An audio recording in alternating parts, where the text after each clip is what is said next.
Fala, turma, seja muito bem-vindo a mais um episódio aqui do JalecoCast. Hoje a gente vai trazer, inclusive, até falando aqui direto para Milena, a gente está criando um grupo de pessoas para nos respaldar no que vem, né? A gente está planejando já ter filhos, essas coisas assim. Mas enfim, gente, seja muito bem-vindo a mais um episódio. Hoje a gente vai conversar um pouquinho sobre os pequenos. A gente está aqui com a doutora Cidiane e a doutora Juliana. A gente vai conversar sobre esse mundo. Mas antes da gente iniciar, eu quero agradecer mais uma vez o Paradoxo Digital, que está com a gente aí, nosso patrocinador master. Se tu tá precisando, é profissional da saúde e precisa melhorar teus anúncios, sites, essa questão digital aí do teu marketing, Paradoxo Digital é a nossa parceira, tá com a gente aqui. QR Code na tela, escaneia, manda uma mensagem que tu viu no JalecoCast, troca uma ideia com o Fabiano lá que ele vai te ajudar. Gente, muito obrigado por toparem participar aqui. Antes de mais nada, eu quero saber o arroba de vocês para todo mundo já entrar, seguir e tudo mais, por gentileza. O meu é então, Cidiane Pediatra. Show, tudo junto? Tudo juntinho, tudo juntinho. Beleza, doutora. O meu é Juliana Neuropsicop. No final, tem um Show. Pzinho no final. Beleza.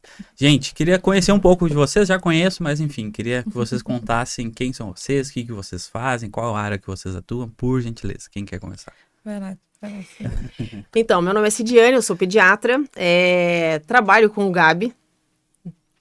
Que isso aí é uma revelação. Fechou um ano em setembro, uma revelação para muitas pessoas que é o Gabi e não a Gabi, né? Adoro. Não, tá tudo certo, a gente tá sabendo, tá tudo certo. Então, eu sou pediatra, eu moro aqui em Floripa, sou gaúcha, moro aqui em Floripa tem 10 anos, fechou 10 anos em março, isso.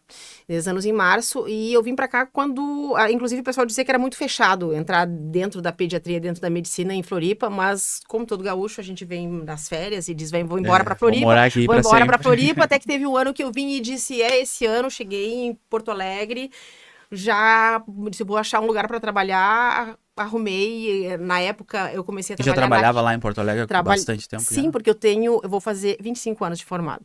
Ah, sim. Vou fazer 25 anos de formada, né, em dezembro. E tem 10 que eu tô aqui. Eu comecei na Tio Cecim e aos pouquinhos eu fui organizando a minha vida aqui. Show. E tu, doutora? Eu sou a Juliana, eu sou psicopedagoga de formação, e daí tem algumas especializações, né? Me especializei em orientação parental, me especializei em neuropsicopedagogia, que hoje é a minha prática clínica, né? E tem especialização também no método Montessori pela Argentina. Então, Legal. tem esse compilado aí. Faz uns 2 anos que eu tô atuando na área, assim, de forma mais integral, né? Não tô mais em escola, trabalhando só em clínica e com a orientação parental. E aproveitando já, quais são os clientes, os pacientes que tu atende? Como é que funciona assim teu trabalho? Tem 2 frentes, né? A primeira frente é com a criança. Então, a gente faz a avaliação neuropsicopedagógica com a criança. Geralmente tem alguma queixa que vem da escola, ou os pais estão vendo algo em casa e querem entender. E tem alguma a partir de tal idade ou não? O ideal é depois dos 5 anos, a gente começar a estruturar essa parte mais clínica, né? Então, de olhar para a criança clínica, ver quais são as respostas cognitivas dela, né? Como é que tá o processo de aprendizagem dela. Então, a gente dá é que eu falo com as mãos. Não tem problema. Nossa! Então, a partir dos 5 anos, 6 anos é o ideal para a gente começar, então, a fazer a avaliação e a intervenção. Antes disso, a gente parte primeiro para uma orientação parental, fazer terapia parental, ver como é que está esse ambiente, como é que está essa casa, como é que é a terapia parental? Pegando assim um gancho bem... A terapia parental, ela surge, ela é muito nova e até veio um paciente, foi encaminhado pela CID até esses tempos, ele falou, eu tinha muito preconceito, não sabia como é que era, porque vem muito com esse viés de, será que eu não tô dando conta? E alguém tem que me ensinar, e não é bem assim que funciona. Eu gosto muito do termo terapia, mais do que a orientação, porque eu não tô ali para só dizer o que eles têm que fazer e é isso. Tá. Tem um acompanhamento, né? Então, assim, eu tenho que entender como é que é essa família, como é que é esse ambiente familiar, essa rotina, essa criança tá dormindo, como é que ela tá comendo, que horas ela vai pra escola, como é que é a rotina de casa, tem irmãos, vocês brigam na frente da criança, discutem, convergem. Então, a gente vai vendo tudo que tá acontecendo, geralmente eles vêm porque a criança tá com mau comportamento, não estão sabendo lidar com birra, com frustração, com crises da criança, não conseguem conter essa criança e ficam nesse processo de como é que eu vou conter essa criança, ao invés de compreender o desenvolvimento cognitivo, o desenvolvimento neurológico, o desenvolvimento dessa família que está em construção também. Então, a terapia, ela vem para isso. Então, é feito um acompanhamento com essa família, aonde eu fico entendendo tudo o que está acontecendo ali, é uma escuta muito ativa, a gente faz uma troca e não tem assim, você tem que seguir essa metodologia aqui, tem calma aí, o que funciona para vocês? Como é que a gente vai conseguir construir? Entender como é que essa criança também reage a esse ambiente e vai se tendo uma relação. Então, a gente tem um vínculo. Eu tenho famílias que estão comigo há mais de um ano, semanalmente, vindo sempre, porque é uma forma de conseguir entender como é que essa criança também vai crescendo e ela vai tendo outras necessidades. Como é que essa família vai trabalhar com isso também? Então, vem mais por esse viés. Porque não adianta eu trabalhar só a criança em clínica. Sim. E o ambiente da criança não é trabalhado, que foi o que eu comecei a ver no começo. Então, no começo era só clínica, era só criança. Mas o resultado era muito pouco. E daí, tá, vamos trabalhar então essa família, vamos trabalhar essa casa, vamos ver como é que tá esse ambiente, mais do que a anamnese. Vamos entender como é que essa mãe se sente, como que esse pai se sente, como que essa família converge.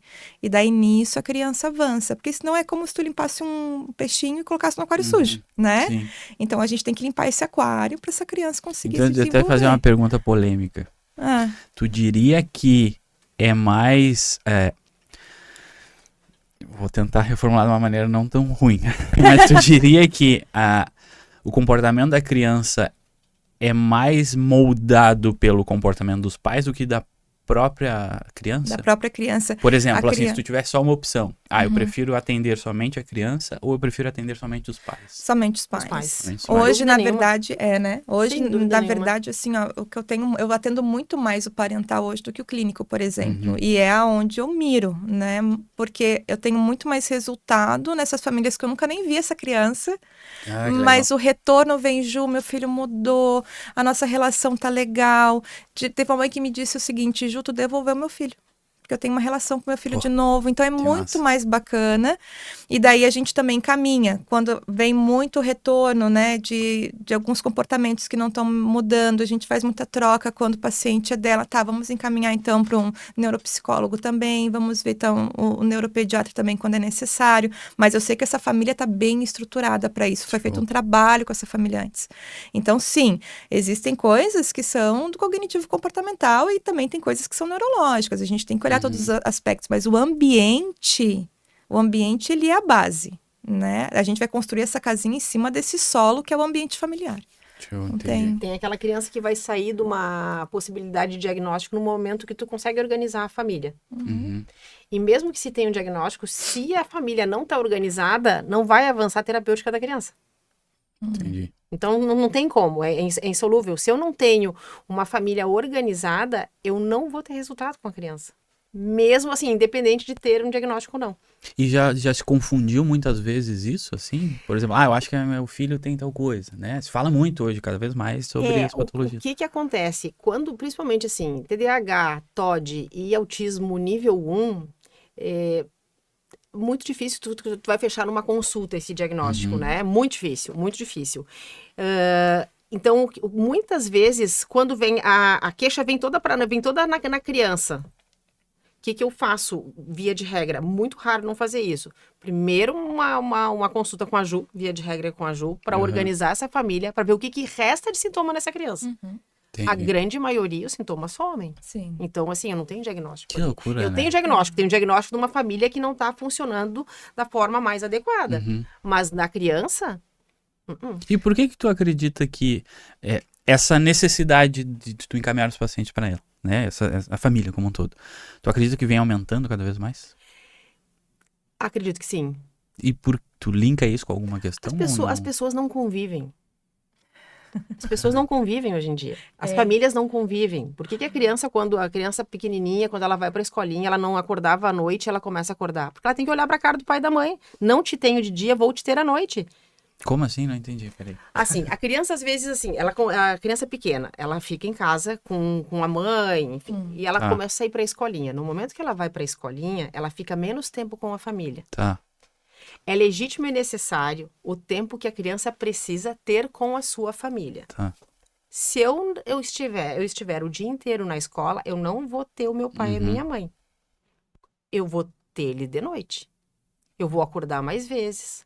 Eu vou demorar mais tempo para dormir. Entendi. Entende? Porque assim, mas a gente precisa trabalhar. Tudo certo, tudo bem. A necessidade legítima e genuína da criança, ela continua existindo ali. Tu tendo para dar ou não. Sim. Entende? E o que acontece? As famílias não convivem hoje em dia. As famílias não se envolvem. Então, a gente precisa que alguém diga, olha aqui, ó. A gente precisa fazer assim, a gente precisa fazer assado, é desse jeito, tenta assim, tenta aqui, como é que vocês são, por que que... E às vezes as pessoas não se dão conta do que está acontecendo mesmo e de que elas não estão oferecendo aquilo ali para os filhos dela. E eles precisam. E também é muito difícil a gente olhar para a necessidade do outro, ainda mais quando o outro é o nosso filho. Sim. E eu quero que seja do jeito que eu quero, e não do jeito que ele é. Entende? Então entra tudo isso. E tu acha que vem muito da cultura, assim, de criação ou não? Que, tipo, o meu pai me criou assim, meus pais me criaram assim ou não? Eu acho que tem uma fatia disso, mas o nosso modo de viver é muito... A gente passa o tempo inteiro... Dinâmica, né? A dinâmica, a performance, o ter cada vez mais coisas para fazer. As pessoas não têm tempo ocioso. Não existe. Sim.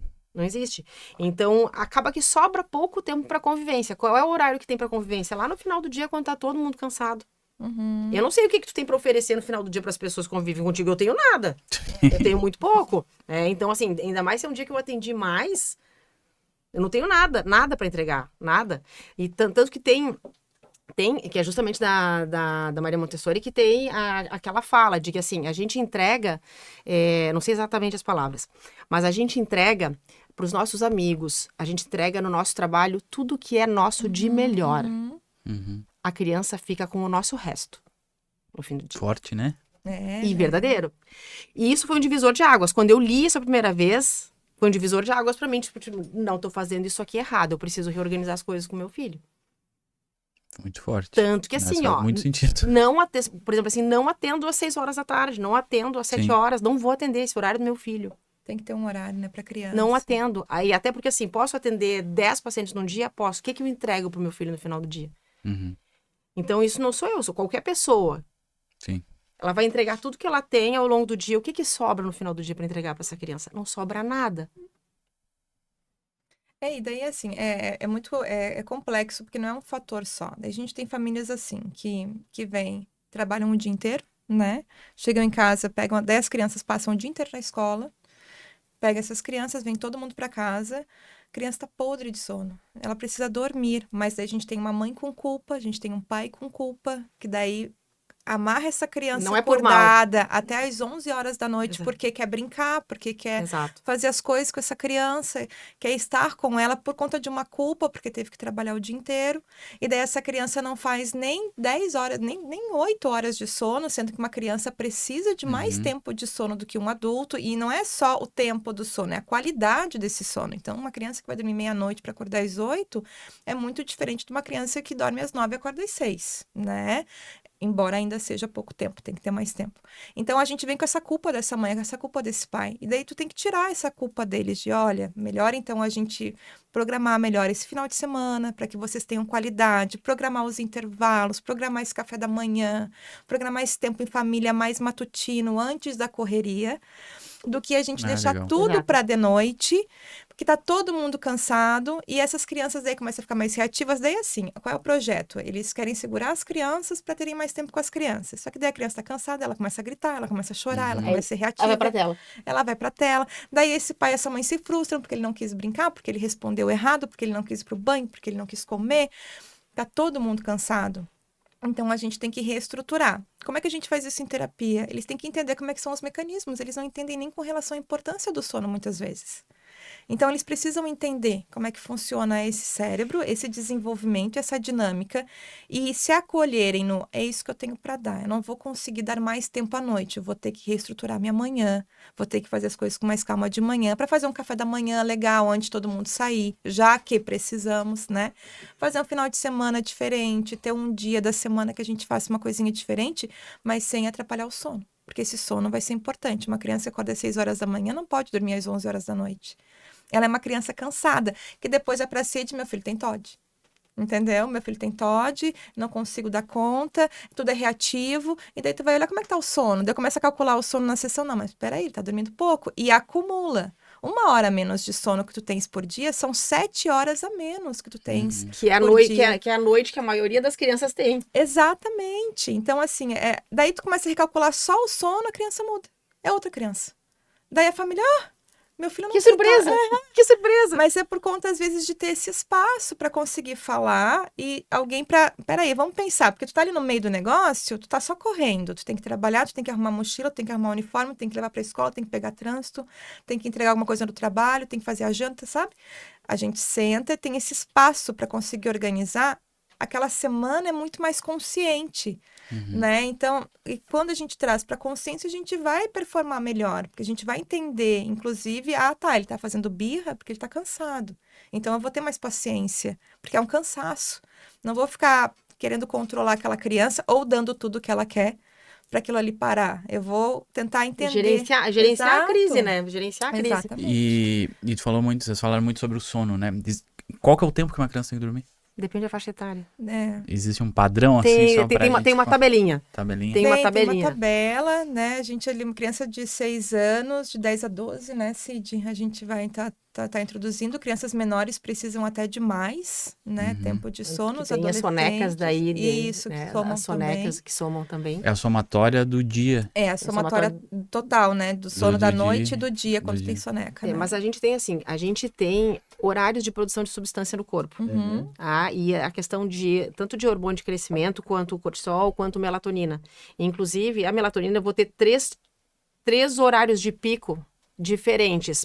Então, eu posso ter um horário, tu pode ter um horário e ela tem um horário. Mas não são horários, por exemplo, assim, o teu é agora e o meu vai ser 6 horas depois. Mas isso na criança pequena já... Na criança, sim.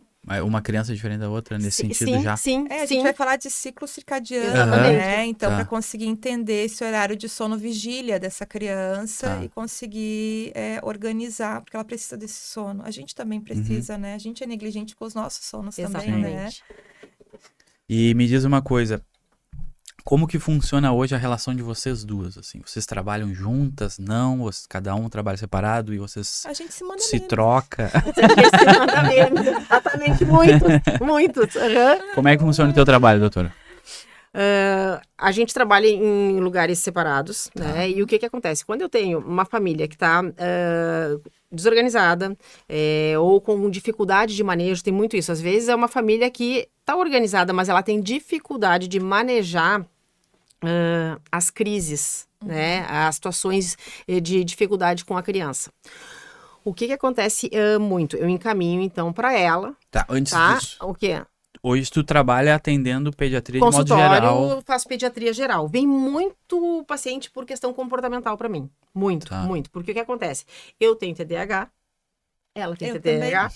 E o meu filho tem TDAH. Então, eu falo no Instagram muito sobre TDAH e eu falo muito sobre comportamento, sobre olhar a criança como um indivíduo, né? Com o respeito que merece ter. Respeito é uma coisa, fazer todos os caprichos e vontades é outra. Tem uma distância e as pessoas confundem um pouco isso.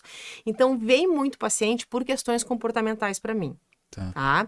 Nesse ano agora, eu tô fazendo uma formação em transtornos do neurodesenvolvimento e uma certificação de autismo. Então, com isso, vem cada vez mais para mim também. Mas assim, eu faço pediatria geral, faço consulta de pré-natal, atendo o bebezinho desde os 7 dias de vida. E normalmente os pacientes vão comigo até a idade que eles quiserem. Tá? Paciente novo, eu pego no máximo até os 12 anos, porque assim, muda muito a conversa com um adolescente. E construir a relação com um adolescente é diferente de construir a relação com uma criança pequena. Então, assim, são raros os pacientes que eu vou pegar nessa faixa etária. Mas vem muito paciente por comportamento para mim. Às vezes tem paciente, inclusive, que tem o seu pediatra que faz o acompanhamento e vem comigo exclusivamente por comportamento. Aí eu faço a organização básica do que precisamos fazer nessa situação aqui. Então, muitos desses pacientes eu encaminho, então, para avaliação com a Ju, com a questão da orientação parental. Tá? O que acontece? Às vezes, tem alguns pacientes que a gente vai precisar de orientação parental e eu já sei que eu preciso algo extra. Como assim? Por exemplo, uma avaliação com psicóloga, uma avaliação com neuro, uma avaliação com psiquiatra. Mas tem um preconceito muito grande. Então, às vezes, eu começo a trabalhar primeiro essa família para depois eu entrar nessa parte. Entendi. Porque eu vou encaminhar e a família não vai. Eu tô perdendo tempo para essa criança. Então, eu começo a trabalhar a família para de acordo conforme as coisas vão limpando os sintomas, que normalmente tem muita coisa que não é da criança, para daí então eu encaminhar para neuro, para psiquiatra, para psicóloga, se for o caso, né? Entendi. Que muitas vezes não é. Muitas vezes a gente organizando a família, e assim, ó, é um número grande que a gente organiza a família e tu não precisa encaminhar para mais ninguém. Exatamente. Não é pouco. Não é pouco. Que bom, né? Que bom. Porque pensando assim...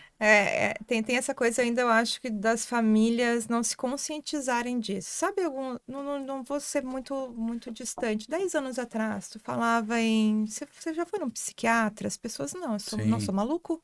Como é que eu vou num psiquiatra? Eu não preciso. A gente teve a pandemia, as pessoas começaram a olhar mais para a saúde mental, e hoje é comum, né? Pergunta se já foi no psiquiatra, a maioria diz, já fui, eu fui, todo mundo, né? A terapia parental, a orientação parental, ainda é uma coisa muito nova, que vem desse lugar. Tá dizendo que eu sou incompetente como mãe? Eu não sei educar meu filho, então, sim. né? Não, tá dizendo que sabe. A gente não sabe. É isso mesmo, não sabe, mas não é por mal. Não é por mal, é porque o que acontece? Daí, assim, então as pessoas, elas, quando a Cidiane encaminha, às vezes demora para essa família vir, demora para essa família tomar essa coragem, porque eles vêm de um sentimento de que eles são insuficientes, de que eles não estão dando conta de algo que deveria ser natural. Porque a gente vem de uma construção social onde é natural a gente saber ser mãe, principalmente. Sim. Você tem que saber todas as coisas. E não é, né? Só que não é. E o mundo muda, a sociedade muda, as necessidades mudam. Uma mãe que ficava em casa com o filho o dia inteiro tinha suas questões. A gente tem mães que trabalham hoje que vão ter outras questões, né? Então, assim, a sociedade vai mudando. Antigamente, todos dormiam no mesmo quarto e tinham suas questões. Agora, as crianças têm que dormir no seu quarto desde que nasceram, porque senão o casal pode se dissolver de uma relação. Então, daí a gente tem outras questões. Que é um absurdo, já vamos, né? Treinamento do sono. Que é um absurdo. Exato, treinamento do sono, que daí já são outras questões, e essa família se estressa. Então, a gente também vem com essas coisas, muito Instagram, muitas pessoas falando sobre educação e sobre metodologias de como cuidar de uma criança, né? Então, a gente tem a positiva, a gente tem a da síndrome do imperador e da princesa, a gente tem a do neurocompatível, a gente tem a do equilíbrio. Então, assim, as mães vão consumindo e cada um vai para uma vertente. Uns falam que tem que ter limite, outros falam que não tem que ter limite. Uns falam que tem que gerar escolha, senão vai ficar uma criança, vai crescer um adulto que não vai saber escolher, então desde um aninho é o copo rosa ou o copo azul. Outros falam que não pode escolher nada porque o pai tem que ser autoridade. Tá todo mundo perdido. Então, a orientação parental, ela vem assim, eu quero saber da tua família. Eu não quero saber o que estão falando, porque quando uma pessoa vai no Instagram e fala, inclusive a gente, nem sempre vai caber todas aquelas pessoas. Sim. A gente tem crianças com transtornos, a gente tem crianças com problemas de neurodesenvolvimento, a gente tem uma série de crianças com temperamentos diferentes, com dinâmicas familiares diferentes, então não vai caber para todo mundo. Na terapia como é que é a tua família? Como é que é o teu filho? Como que são vocês? E a partir disso a gente trabalha, sabe? Só que até essa família vir, ela tem que primeiro engolir esse ego de que eu não tô dando conta, eu vou ter que admitir isso procurando ajuda. E às vezes vai anos nisso. E não é isso. Para até decidirem ir para a terapia. Quanto mais cedo, melhor. Eu tenho uma família, inclusive, que o filho deles é bebê. Eles não têm nenhuma questão. Mas eles já estão querendo entender sobre a dinâmica desse bebê, pois então, até essa rotina desse bebê, para conseguirem já introduzir isso de uma forma equilibrada, de acordo com o que é real para eles, para que essa criança se desenvolva saudável. E isso é lindo, isso é antes do problema estourar, entendeu? A gente já vai trabalhando antes. Exato, eu ia perguntar para você justamente isso. Principalmente o teu trabalho. Eu consigo ter o teu acompanhamento antes mesmo de ter o filho? Ou não faz sentido? Assim, a gente tem... Porque assim... É justamente como tu falou, eu prefiro saber como resolver antes de ter um problema. Então, como que diferente, entra, assim? né? Então, assim, a gente, quando vai trabalhar, eu nunca trabalhei com uma gestante, por exemplo, já trabalhei com bebês, né? Então, mães de bebês muito pequenos, de 6 meses, 7 meses. Gestantes, geralmente, consomem o meu conteúdo para entender o que eu tô falando ali, para já se prepararem para essa questão do desenvolvimento. Eu acho que o gestante ainda vai muito para a CID, assim, para entender mais sobre esse processo desse bebezinho, como é que está tudo saudável, e o que tem que fazer. Pode vir para ter essa consciência de que, é puxado. Cuidar de um bebê até os 2 anos é a questão da saúde, da sobrevivência. Então, tu cuida do bebê até os 2 anos, tu quer saber da nutrição dele, do sono dele, ele não pode se bater, para ele não cair, para ele não se machucar, a fralda, etc. tu fica meio que gestando ele, assim, né, gerenciando ele nesse aspecto, para ele não, para que ele fique vivo, para ele não ir de arrasta para cima, né, para ele continuar ali. A partir dos 2 anos, tu tem que começar a educar. E a educação dá trabalho. Ter o filho é a parte mais fácil, é cansativo aqui no corpo, mas é mais tranquila. Quando tu tem que começar a educar, porque tu tem um indivíduo que acabou de descobrir que ele é um ser, que não é você. E que ele acha que pode tudo. Ele se manda. E o mundo gira em torno do meu umbigo. E como assim, tu não vai me dar o que eu quero? Eu vou chorar? E daí tu tem que começar a educar, é onde o bicho pega. É onde as famílias começam a me procurar. Porque daí dá crise, porque daí chora, porque daí não solta, se joga no chão, não escuta não escuta a regra. Ele tá se desenvolvendo. Daí quando tu começa a mostrar como é que é esse desenvolvimento, como é que tu maneja, então tá, a família tende a se organizar um pouquinho melhor, né? Eles ficam muito assustados quando começa isso, porque de um dia pro outro, a criança começa a dar chilique.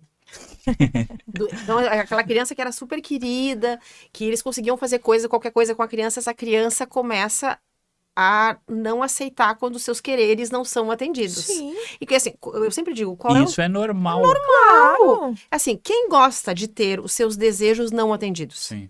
Ninguém. A diferença é que a gente segura a onda. A criança bota pra quebrar. Não é do meu jeito, ela não consegue pensar, olha, agora não dá, eu vou ter que esperar, isso não é seguro, isso vai interferir na vida dos outros, eu quero.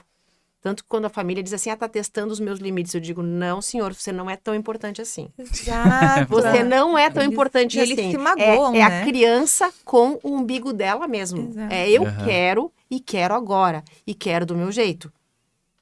A gente aprende que as coisas não são assim. A criança não aprendeu ainda. E a gente que vai ter que ensinar, a gente vai ter que guiar nesse processo. E o que acontece?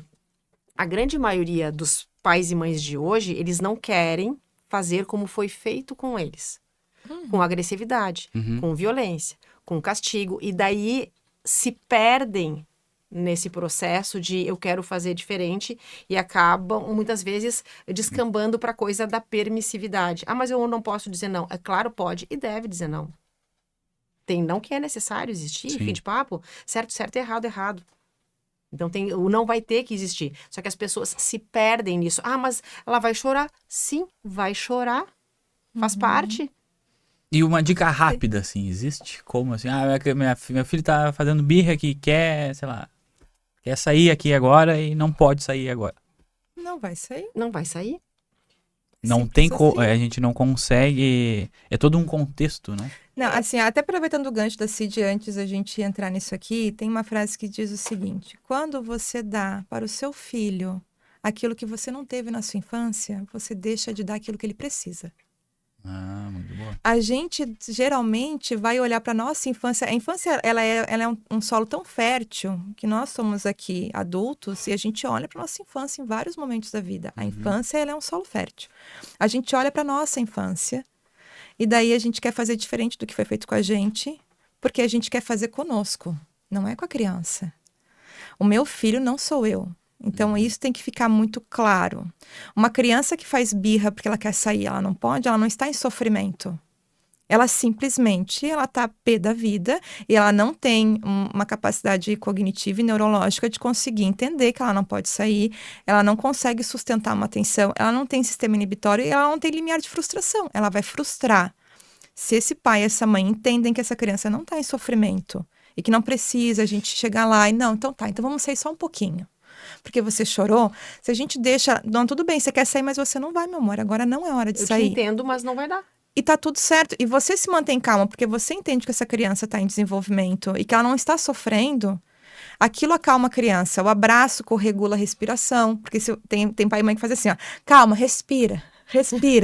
A criança começa a hiperventilar porque ela não sabe respirar. Ela fica tonta e mais nervosa. Porque ela não sabe respirar 4, segura 4, solta 4, que é lindo. Ela não sabe, se eu falar pra ti nervoso, pra tu respirar, tu não vai saber respirar, né? Então, os pais ficam nessa, respira, calma. E tentam manejar pra ela não chorar. Porque se ela chorar é porque ela tá sofrendo. E daí, olha o passarinho, olha o pirulito. Tá, vamos ali um pouquinho. Essa criança, ela não aprende o que ela tem que aprender naquele momento, que é se autorregular. É conseguir entender um não, ouvir um não e regular. Como é que a gente regula isso? É com o toque. Criança é muito sinestésica. Então, a gente toca nessa criança, a gente vê se ela quer um abraço. Alguns não vão querer, tá tudo certo. Mas quer um abraço, mas é não ceder, a gente banca. Pai e mãe tem que bancar o que tá falando, entendeu? Porque a criança só vai poder decidir aquilo que ela pode se responsabilizar por. Exato, exato. Ela não pode decidir aquilo que ela não tem como bancar o resultado. Entendi. Então, não tem. Isso não quer dizer que no momento que não tem conversa, o que foi decidido. Não vai fazer. Tu vai conversar com a criança, tu vai explicar pra criança. Claro, ela tá cansada com sono, não é a hora de palestrinha. Não é a hora. Tu vai deixar passar, no outro momento tu vai chegar. Olha, aquilo que aconteceu, assim, assim, assado, não pode por isso, não pode por aquilo. Eu entendo que você ficou chateado, eu entendo que você ficou triste, e aí é legal porque a gente aprende a nomear, ensina a nomear as emoções. Porque quem nomeia as emoções para a criança somos nós. Tem um livro que chama Emocionário, que é maravilhoso, que ele sai de uma emoção para outra. A primeira vez que eu li aquele livro, eu chorava, porque eu não sabia nomear algumas emoções. Então, um adulto não sabe nomear, por quê? Porque não foi ensinado, e ok, né? Faz parte, é isso. E a gente entende hoje que para ser pai e mãe, tu pode e deve estudar. Sim. E é aí que entra a orientação parental, porque explica o que está acontecendo. Por que acontece isso? A gente não tinha isso, nossos pais não tiveram isso. Era o objetivo da geração era outro, diferente da geração de agora. Sim. Então, a gente consegue estudar, só que a gente não consegue entender que a gente precisa estudar para isso. É um movimento que está começando, como esses pais que estão pais de bebê e estão fazendo aconselhamento, orientação parental. Porque as pessoas estão começando a se dar conta disso, mas vai um bom caminho, vai um bom tempo nisso. Vocês acreditam que vai melhorar cada vez mais ou vai se tornar cada vez mais permissivas as criações? Claro, é que querendo ou não, acho que também é um pouco difícil, porque vocês principalmente vivem nessa bolha do aprendizado contínuo, etc. Assim, mas olhando a sociedade de modo geral, assim, o que vocês imaginam? Eu não sei te responder, é difícil. É complicado, porque ao mesmo tempo que tem essas famílias que procuram, tem outras que não estão nem aí, Brasil. Quer saber? Que é um exemplo, assim, telas. Já se fala de telas há alguns anos, né? Sim. Que a tela é prejudicial para o desenvolvimento da criança, é altamente dopaminérgico, e que a criança desregula. A gente tem problemas com relação a isso. Tem crianças, daí tem a questão, né, de problemas de crimes com relação a telas, né, crianças muito pequenas aí de 7, 8 anos usando telas. A gente tem ainda muitas crianças usando telas. E que a família não tá nem aí. Mesmo tendo tanta informação há tanto tempo, e a família assim, é isso, todo mundo tem, meu filho vai ter também. E é isso. Esse livro ali daquela... Não, e assim, tem muito isso assim, é o que eu consigo fazer. Exato. Então, as pessoas se agarram muito nesse, é o que eu consigo fazer, é o que tem pra hoje, porque são falas de hoje em dia, né? Então, assim, é o que eu tenho pra dar. Posso dar, né? Isso até assim, é uma falta de comprometimento, né? Porque tu tem que comprar briga pelo teu filho. De todos os projetos que tu tem na vida, o projeto que não pode dar errado é o projeto filho. Exato. Não quer dizer, dar certo não quer dizer fazer todas as vontades, que vai ser tudo direitinho, que a gente não vai errar, porque a gente vai errar muito. Eu peço desculpa pro meu filho quase todos os dias, né, por alguma mancada que eu dou. Só que a gente precisa envolvimento para isso. Os outros projetos eu tento consertar. Filho, a gente não conserta. E vem daquele lugar, né? As pessoas vêm com essa, e vem muita gente pra mim assim, mas é isso que eu tenho pra dar. Mas esse é o teu melhor? Será? Tem certeza? Tem certeza? Porque tudo bem, todo mundo tem um limite. É muito lindo na psicologia falar isso, assim, é o que você tem pra dar, se aceita, se acolhe, tenha compaixão consigo mesmo. Mas assim, é isso legal. mesmo? Mas será que é isso? Será que Vamos conversar de verdade aqui? Será que a gente não consegue melhorar alguma coisa? Porque não existe nada bom que não possa melhorar.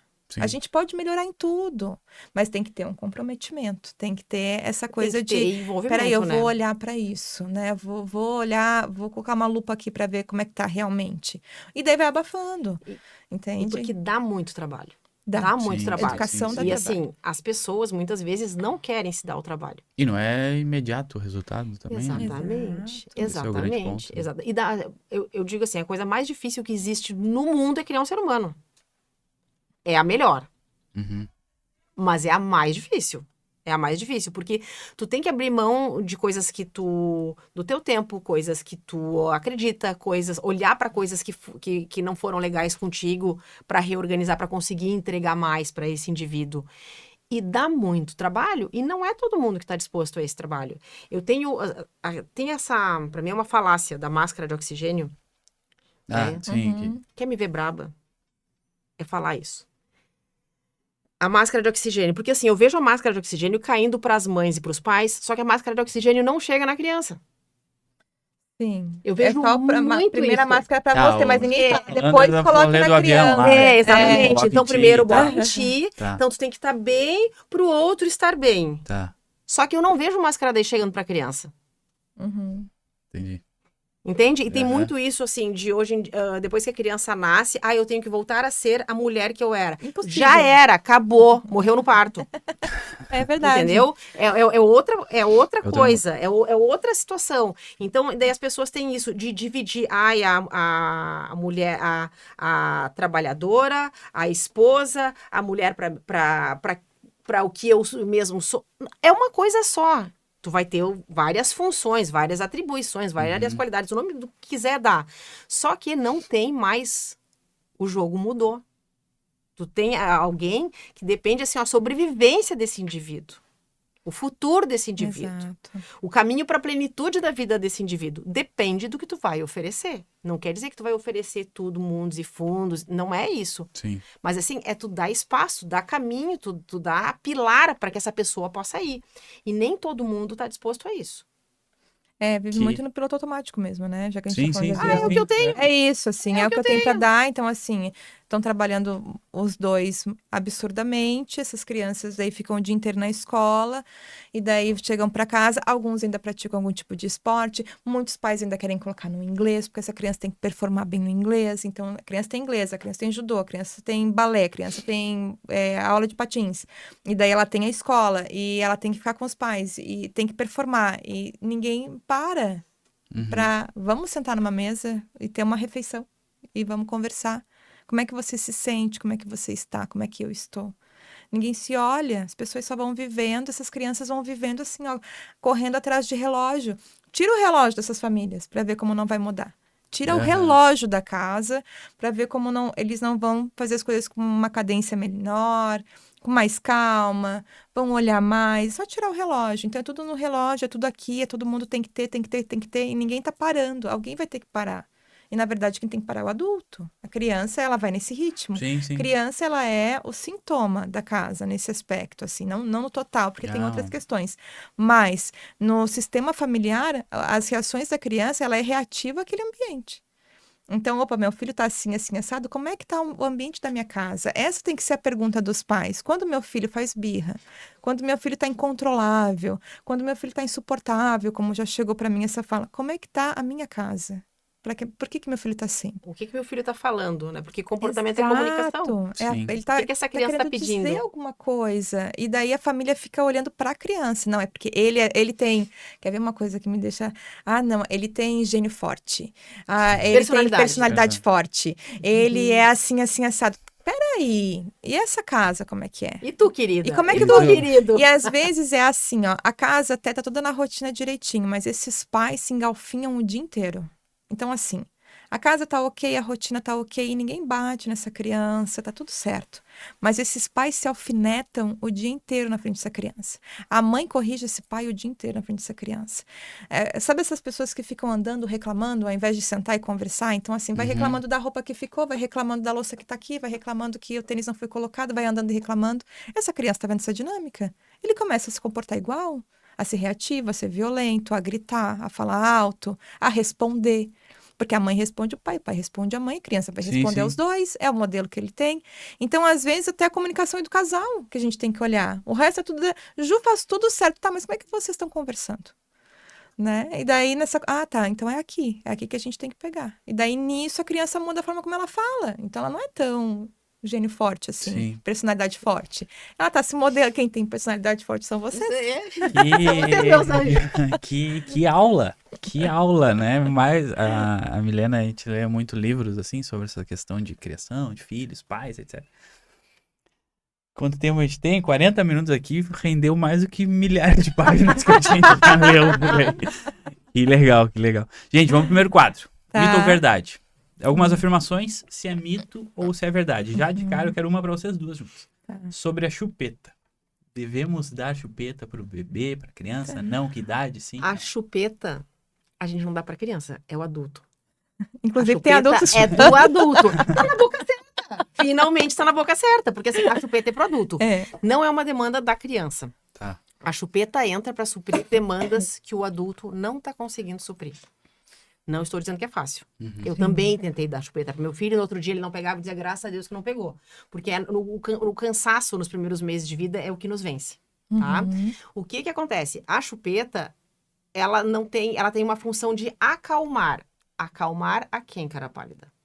Né? Acalmar, a criança para de chorar, porque o adulto não consegue tolerar o choro, via de regra. Tá? Ah, mas quer ficar no meu peito o tempo inteiro? Realmente, é cansativo. Os primeiros 3 meses são extremamente simbióticos. Tá? Então, a chupeta entra por demandas do adulto. Tá? Para a criança só atrapalha. E o que eu não resolver quando a criança é pequena, eu dei a chupeta agora porque eu não tô conseguindo tolerar o choro, não tô conseguindo maneirar o choro. Resolver lá na frente. Eu vou ter que resolver lá na frente, porque assim, essa chupeta tem a função de acalmar. Então, daí, quando a criança tá com 2 anos, eu vou trocar por nada Sim. esse acalmar, então eu tenho que resolver. Entendi. Então, essa chupeta, ela vai ter que sair em algum momento, a gente vai ter que comprar a briga em algum momento. Então, se eu não comprar E a criança briga... pode sofrer nesse processo, né? Exatamente. Então, assim, tu coloca um sofrimento na criança É. desnecessário. Porque Exatamente. para largar a chupeta, é um samba daí, né? E o que acontece muito, que me vê pistola. Eu fico louca. E ela fica mesmo, tá? Fico, eu tenho que me segurar, tenho que, tipo assim, ó, buscar os chakras de volta, né? Alinhar. Eu tô na rua e tem uma criança com chupeta, e daí eu vejo a família dizer, que feio uma criança desse tamanho de chupeta. Eu tenho vontade de dizer, querida, quem deu a chupeta pra criança? Fofa, amiga, amor da minha vida. Porque assim, daí a gente coloca na conta da criança, algo que foi da minha conta, entende? É muita sacanagem fazer isso com a criança. Constrange a criança. Que não é direito da gente constranger ninguém, a gente constrange a criança por algo que eu não consegui fazer. Então, isso é um aspecto, que eu acho que é o aspecto mais importante. Eu acho que isso é mais importante, porque é uma questão emocional. Como é que, se eu não dou a chupeta, como é que essa pessoa funciona sem a chupeta? No momento que eu dou a chupeta, eu deixo de investir em outras formas de acalmar esse indivíduo. Como é que esse indivíduo funciona sem chupeta? Porque é como ele realmente funciona. Sim.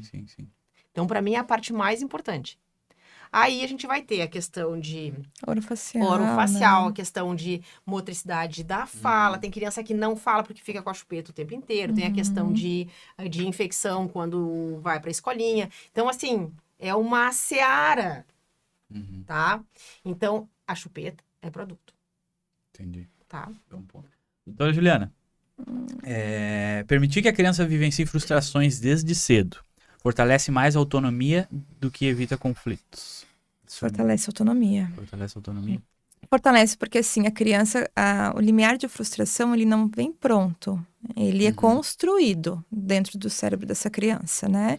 Então, a partir do momento que a gente começa a permitir... Não é assim que a gente tem que ficar embutindo frustração na criança à toa. Sim. A vida, por si só, ela já é frustrante.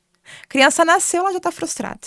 Ela já frustrou. Sim. Porque ela não vai ter... Tava tão legal ele Exato! Já frustrou porque saiu, já frustrou por causa do peito, já frustrou porque tem cólica, porque tá com coceira no pé, tá chorando por coceira do pé, e a mãe deu peito, e ela queria coçar o pé.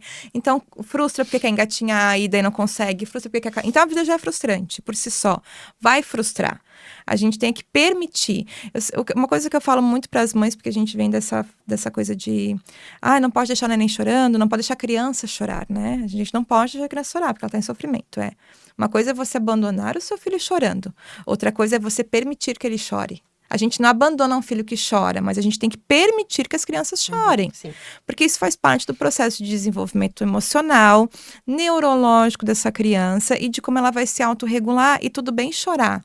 Tu ficar querendo conter esse choro, tu querer que ela engula emoções que ela tá sentindo, ela não consegue expressar de outra forma sem ser com o choro. É o mecanismo dela. A gente permite. Então, permitir a frustração faz com que a criança aprenda a se autorregular, aprenda sobre como ela sente as coisas, e isso vai trazendo mais autonomia para ela, mais compreensão para ela e mais tolerância para ela. Então, a gente tem que permitir, sim. E nessa questão do chorar, o que acontece? O adulto, a criança maior, o adolescente, tem várias palavras.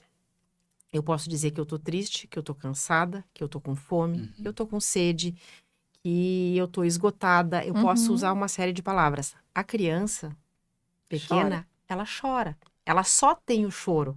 Ah, mas tá sempre chorando. Olha quanta coisa essa pessoa pode estar falando chorando, gente. Eu tenho várias palavras, ela não tem. Então, daí eu digo pra essa pessoa, não, você não pode sentir.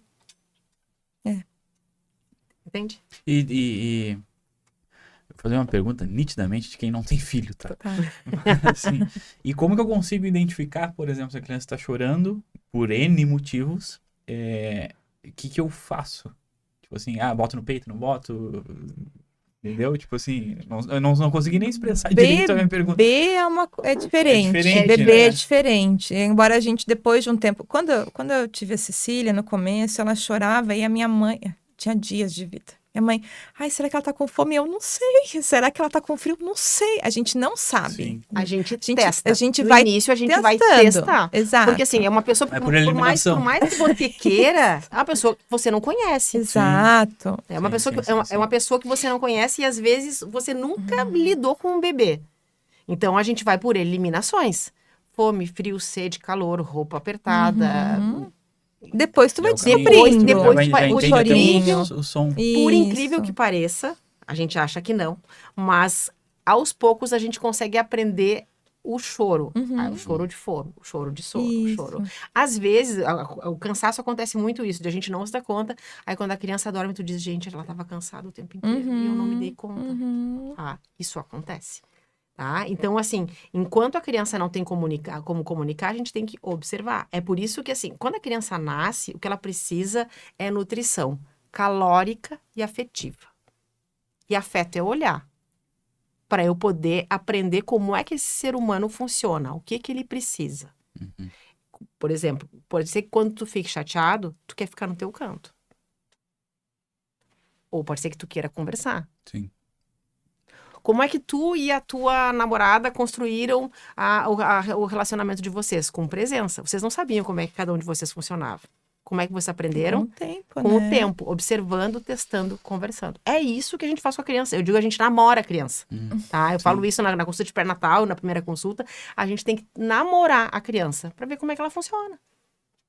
O que funciona para essa pessoa? Não sei. Vou ter que testar para saber. Tanto que daí com o tempo, não, ela não gosta que fique de barriga pra cima. Ela não gosta que faça não sei o quê. A gente aprende. Vocês vão ver, assim, uma coisa que a gente aprende, assim, até a temperatura do filho da gente. Tu toca e tu sabe que não tá na temperatura normal do teu filho. Bafinho de febre. Aí, assim, ó, às vezes tu bota o termômetro e ainda não está com febre, mas algo está acontecendo e tu sabe que não tá normal. Por quê? Porque tu aprende, porque tu olha, porque tu observa, porque tu tá ali. Entende? Então, é só assim. E daí depois a criança vai crescendo e a gente vai começando a entender porque que ela tá frustrada. Às vezes tu tirou um brinquedo, ela vai chorar. Às vezes ela volta da escola, ela tá com sono. Daí tu vai começando a entender outros mecanismos. Exatamente. Mas bebezinho a gente não tem como... A gente vai sair daqui e vai fazer um filho hoje. Oba! Que legal, assim, ó. Muito legal mesmo o papo. Doutora Cid, toda febre em criança pequena é sinal de infecção grave? Mito. A grande maioria não é sinal de infecção grave. A grande maioria vai ser sinal de infecção que não é grave. Tá? Então, mito, totalmente mito. E assim, febre não é sinal de gravidade. Tá. Febre quer dizer, o corpo está trabalhando. Ponto. O que é sinal de gravidade? Sangramento que não para, desmaio, crise convulsiva, dificuldade respiratória, isso é gravidade. Febre é o corpo trabalhando, ponto. Mas é uma febre de 40, é o corpo trabalhando.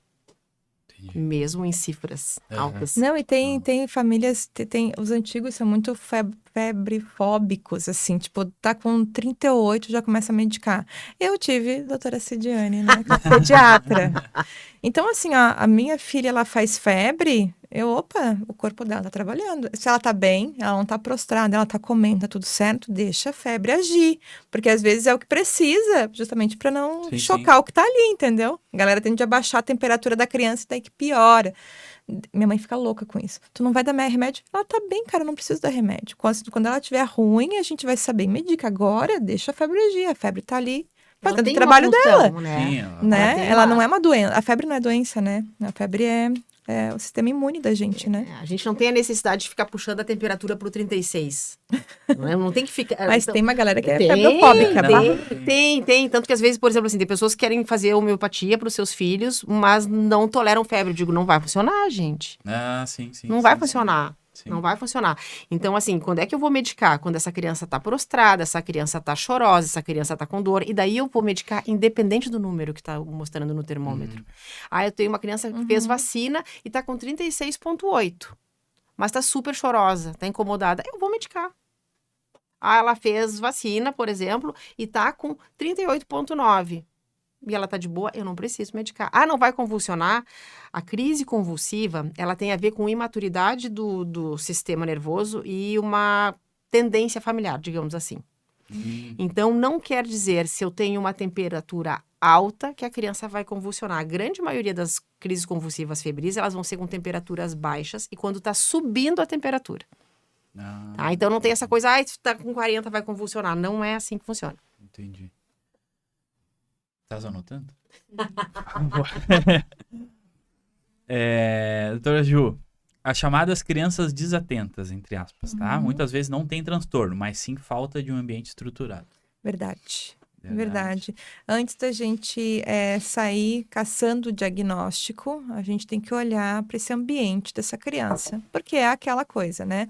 Um aquário sujo, né, o peixinho vai ficar sujo. Não adianta limpar o peixinho e colocar no aquário sujo, que seriam as terapias. A gente tem que limpar esse aquário, que é esse ambiente. Então, quando eu tenho um ambiente estruturado, inclusive para uma criança, depois que tem algum transtorno, né, ela também precisa dessa estrutura de qualquer forma, né? Mas primeiro a gente trabalha o ambiente. Depois que a gente trabalhou o ambiente, persistiu alguns comportamentos, a gente começa o processo de investigação. E limpa muito, essa questão do ambiente limpa muito, assim, o uso de tela, quando a família não usa tela e passa a usar ou teve que usar em algum momento como recurso, eles dizem na consulta, não dá para usar, porque se transforma. Eu digo, que bom que vocês perceberam.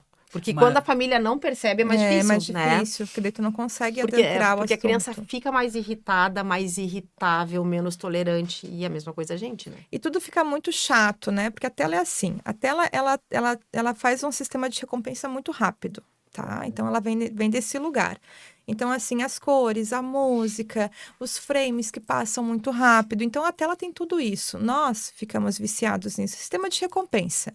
A partir do momento que uma criança tem acesso à tela e ela fica nesse sistema de recompensa, olhar uma planta no caminho de casa já é chato, porque não traz tão rápido, demora para eu ter o sistema de recompensa, de olhar pelo carro na janela e ver as nuvens, de olhar figuras de nuvens quando a gente era criança que a gente fazia, de jogar um jogo de tabuleiro, conversar em família, que são coisas que também nos dão prazer, mas é um processo mais lento de trazer essa dopamina, né, para a gente conseguir sentir. A tela faz isso muito rápido, né? Então, assim, a criança vai fugindo para a tela. Quando tu corta isso dela, todo o resto é chato. Todo o resto ela não tem paciência. Todo o ambiente ela vai ser reativa, porque na tela a gente tem esse processo. O segundo processo é que a tela faz com que a criança não sinta. Então, ela não frustra na tela, ela não tem que lidar com outras pessoas na tela, ela não tem que sentir o que está acontecendo com o corpo dela, ela não tem tédio. Então, ela fica com uma maturidade emocional e ela fica com um grande vício dopaminérgico, porque é algo de resposta rápida. Então, a gente tem, assim, um coquetel molotov aqui para essa criança ser reativa, né?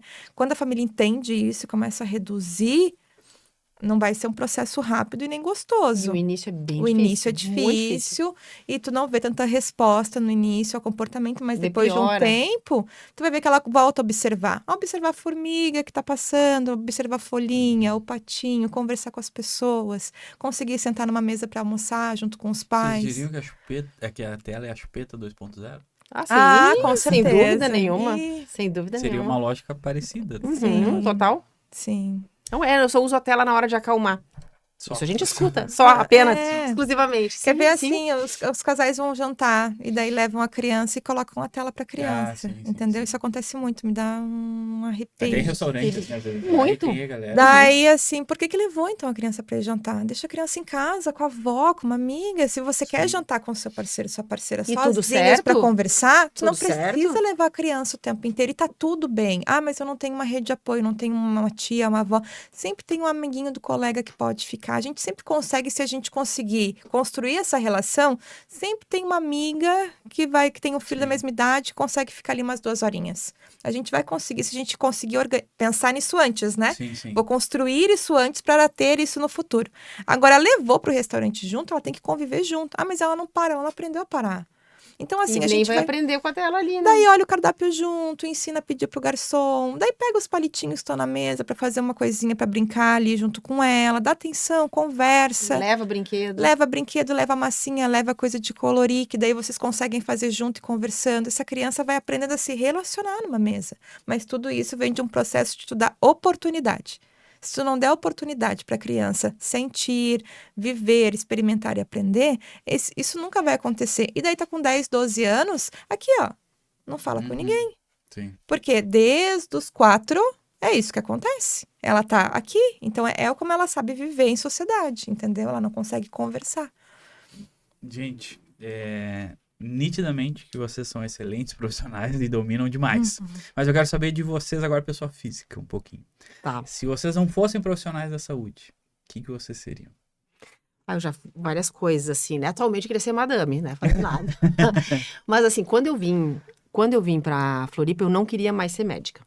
Era uma coisa estabelecida, eu não queria mais ser médica. Eu ia trabalhar por um período dentro, né, da minha formação para organização econômica e eu ia trabalhar com moda infantil. Eu fiz curso de modelagem, desenho de moda, costura.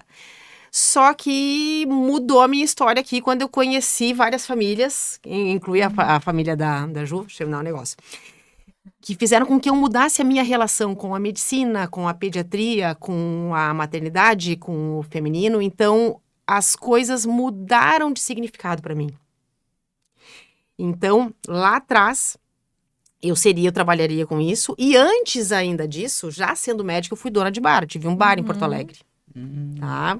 Então, eu fui dona de casa noturna. Isso já sendo pediatra. Que loucura. Exatamente. Eu digo que é sonho de muita gente, né? Então, mas assim, também era meu, mas depois virou pesadelo, né? Porque assim, porque o backstage é muito difícil, né? Claro. Porque assim, as pessoas acham que é só chegar lá, né? Mas tu tem que tirar o lixo todo dia, né? Então, mas foi um período muito legal, porque eu tive um contato muito grande com a cena musical do rock gaúcho. Né? Então, assim, aqueles que eram os meus, tipo, os artistas que eu gostava na minha adolescência, eu conheci todos, né? Graças a isso. Então, tem essas outras coisas, assim, que eu fiz e que eu quase deixei a medicina mesmo, assim, foi por muito pouco. Que diferente, né? Foi por muito pouco, sim, muito pouco. E hoje tá realizadíssima. Hoje sim. Que legal. Hoje sim. E tu, doutora? Se não fosse da saúde? Cara, se eu não fizesse o que eu faço, eu vim de uma outra carreira antes, né? Então, eu nem sempre fui o que eu sou. Então, isso foi sendo construído pós. Eu me formei em administração, trabalhava em banco. Daí, depois fui trabalhar em escritório de contabilidade. Então, minha vida era muito nas exatas. Que não tem nada a ver comigo, na verdade. Mas era muito tipo, nisso, assim? né? Parece que foi outra vida. Daí construo essa nova carreira, né? Estudo, faço todas as especialidades. Eu tinha um bebê já, né? Então, assim, para quem está assistindo velha, ou com bebê e não pode fazer outra coisa da vida. Então, eu engravido, tenho a Cecília, e daí, cara, eu preciso adentrar o desenvolvimento dela. Até então, era focado como é que ela se desenvolve. Isso foi escalonando. Tinha o grupo de mães dela, né? E daí era assim, ai, Ju, como é que lava o nariz? Daí ela ia lá fazer um vídeo de, a Cidiane me ensinou a lavar assim. Então, começou umas referências, assim, dentro do grupo. E eu fui estudando e fui me aperfeiçoando. E daí fiz graduação de novo, pós, tudo de novo. Então, assim, hoje eu tô muito realizada com o que eu faço. Não me imagino saindo disso. Mas, porém, eu comecei algo novo. Porque eu não paro, então assim, eu tô sempre estudando algo novo. Eu comecei a fazer cerâmica faz uns 3 meses. E eu já tô assim, com um conjunto de louças em casa e escalonando, fazendo caneca pra amiga, entendeu? Então eu acho que se eu não fosse, Ju, não vai mais poder trabalhar com isso, eu acho que eu viraria ceramista. Porque eu gosto muito do trabalho manual, tenho TDAH, então o trabalho manual me centra, me foca. Então é uma coisa que eu faço em casa para mim, por prazer, não tem nada de comércio. Mas eu acho que eu iria para esse caminho daí. Que diferente, que legal. E nessa questão, assim, da pediatria, o que acontece? Eu nunca quis fazer pediatria. Não era o que eu gostava, assim, durante a faculdade. Eu queria fazer geriatria. É bem parecido. Então... No caso, ela vai continuar, porque a Cecília vai envelhecer. Ela vai, né? Então, o que eu fiz? Eu terminei a faculdade querendo fazer geriatria. E, na época, não tinha residência em geriatria. Tinha a especialização na PUC, né, em Porto Alegre, uma especialização, uma pós-graduação. Só que tinha que ter 2 anos de formado para conseguir fazer. Então, daqui eu fiz, vou fazer alguma outra coisa, né, para esse período. Daí eu fiz medicina preventiva e social, que pega bem a parte de epidemiologia, fiz em Pelotas, né, bem a parte de... Fez lá no centro, a Milcar. Exatamente. Eu fui bolsista lá. Exatamente, fiz lá, César Vitor, aquele pessoal todo. Então, eu fiz e quando... Eu tenho TDAH, então, assim, eu não finalizo muitas coisas, né, é uma característica ruim minha.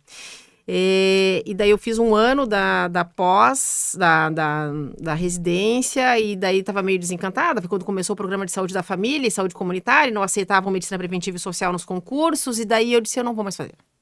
Aí eu fui fazer mais 1 ano, então, que eu precisava de prática clínica, e fui fazer programa de saúde da família. E nisso eu mandei daí o material para Porto Alegre, né, para PUC, e me chamaram para fazer a pós. Beleza, fui fazer a pós em geriatria. Tudo certo. Lá fiz, achei pouco para eu simplesmente abrir um consultório como geriatra. E o que eu fiz? Vou fazer o curso de extensão, que é como se fosse uma residência sem bolsa. Acertei tudo direitinho com o pessoal lá, direitinho. Tá, vou fazer o curso de extensão. Me mudo para Porto Alegre. Para morar em Porto Alegre, eu precisava me sustentar. Como eu tinha feito esse período de medicina preventiva e social, então num lugar eu fazia pré-natal, no outro lugar eu fazia atendimento clínico, e eu fazia um plantão em Novo Hamburgo, no sábado de noite no Hospital Geral, tipo assim, super power. Sim. Tá? Claro, tinha outra pediatra comigo, porque eu não era pediatra, não tinha como eu assumir um plantão daquele porte sem ter a formação, né? E eu fazia no sábado. E eu comecei a gostar. E daí uma colega que era residente da PUC, na época, se deu conta que eu gostei, tinha sobrado vaga na PUC. O pessoal a chefia da residência fez contato comigo e perguntou se eu tinha interesse em fazer. E daí eu disse sim. Daí eles fizeram um edital para aplicar a prova, né? Porque tem todo um trâmite legal. Fizeram o edital, aplicaram a prova, fiz a prova, passei e fui fazer pediatria. Daí tive que pegar toda a minha cara de pau e ir lá na geriatria, que era no mesmo lugar, né? Digo, olha, é o seguinte, estou mudando de andar, né? Estou saindo aqui da geriatria, estou indo para pediatria. Então, foi assim que eu parei na pediatria. Então, nunca foi um sonho. E assim, sou absolutamente realizada. Hoje não me vejo fazendo outra coisa. Não me vejo. A coisa do cuidado com a criança, do respeito com a criança, porque eu sou muito do lado da mãe. Mas eu defendo a criança com unhas e dentes. Tem coisa que eu não aceito. Não vai dar para fazer. Vai ter que dar um jeito de fazer. Eu até quero já deixar aqui, já está encerrando, um convite para a gente fazer agora no ano que vem, um bate-papo com vocês duas, para a gente falar um pouco mais sobre, não a criança, e sim os pais. Ai, vamos. Vamos, dá para fazer muito. Não, a gente falar é muito dupla coisa, de assim. Bate-papo. Muito, só para tudo, onde ela for eu vou. Porque, nossa, muito legal mesmo, assim, gente, quero já agradecer a presença de vocês, a gente até tava conversando, né, tipo, como eu já conheço, doutor, vai ser mais leve, assim, mas surpreendi demais, assim, foi bem, muito enriquecedor, principalmente, assim. Antes de encerrar, por gentileza, o arroba de vocês, onde que a gente encontra vocês, enfim, como é que funciona, por favor. Vai lá, Cid. @Cidiane Pediatra. O meu consultório é no Square, aqui em Floripa, né, ao caminho do norte. Atualmente eu faço exclusivamente consultório. Show, beleza. Tá. O meu é @JulianaNeuropsicop. Lá tem o link, porque atendimento parental é online, então eu atendo o Brasil todo. Legal. Já atendo algumas pessoas de fora também, então a gente sempre dá um jeito de encaixar, né? E a clínica fica no Santa Mônica também para atendimento infantil. Legal. Gente, quero agradecer de novo, muito obrigado. Obrigada também. Foi muito legal. Foi bem legal. Muito obrigado para quem assistiu mais um episódio aqui. Agradecer novamente para a Paradox Digital que está com a gente. Tu é profissional da saúde, quer aprimorar aí teus anúncios online, tráfego pago, essas coisas. Entre em contato, QR Code na tela com o Fabiano lá, fala que tu viu aqui no Jaleco. E mais uma vez, muito obrigado, bom retorno para vocês. Bom retorno não, né? Agora vocês vão ir trabalhar. Obrigada a você. Obrigada a você, também, você que sabe agora, né? Show, gente. Valeu, até mais. Tchau, obrigada. Tchau, obrigada. Valeu, gente.